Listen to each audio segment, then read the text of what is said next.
Supreme court का बड़ा फैसला, 10 साल पुराने डीजल और 15 साल पुराने पेट्रोल वाहनों पर नहीं होगी कार्रवाई।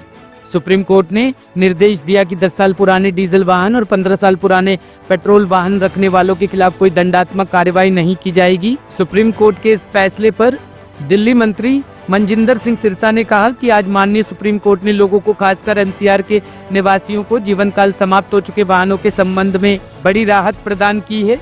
दिल्ली सरकार ने माननीय सुप्रीम कोर्ट में एक याचिका दायर की थी जिसमें कहा गया था कि जीवन काल समाप्त हो चुके वाहनों का आकलन उनकी उम्र के बजाय उनके चलने की दूरी, माइलेज और उनके प्रदूषण स्तर के आधार पर किया जाना चाहिए। याचिका में यह भी कहा गया था कि इन वाहनों पर प्रतिबंध या जीवन काल समाप्त होने का वर्गीकरण केवल उम्र के आधार पर नहीं बल्कि इन मानकों के आधार पर होना चाहिए।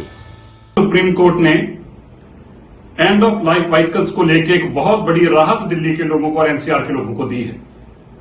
दिल्ली सरकार ने माननीय सुप्रीम कोर्ट के आगे एक दरख्वास्त रखी कि जो एंड ऑफ लाइफ व्हीकल्स हैं ये अपनी उम्र से ना देखे जाएं बल्कि ये कितने किलोमीटर चले हैं इनका पोल्यूशन मापना पैमाना होना चाहिए, इनको बैन करने का, इनकी एंड ऑफ लाइफ मानने का, ना कि उम्र, ना कि एज ऑफ व्हीकल।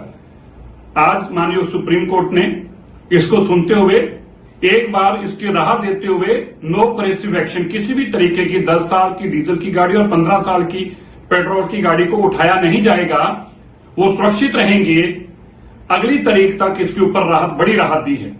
दिल्ली की माननीय मुख्यमंत्री रेखा गुप्ता जी दिल्ली के लोगों के लिए इस लड़ाई को लड़ रही थी।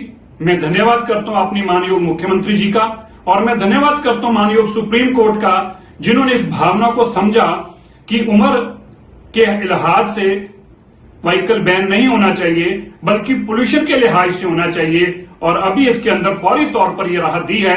मुझे उम्मीद है आने वाले दिनों में हम अपना केस जस्टिफाई कर पाएंगे और दिल्ली को जहां पोल्यूशन से राहत देंगे वहीं उनकी 10 साल और 15 साल की गाड़ियां जो उनको बहुत प्यारी थी उसको भी बचाने में हम राहत दिलाने में कामयाब होंगे। मैं फिर से माननीय सुप्रीम कोर्ट का बहुत बहुत धन्यवाद करता हूं।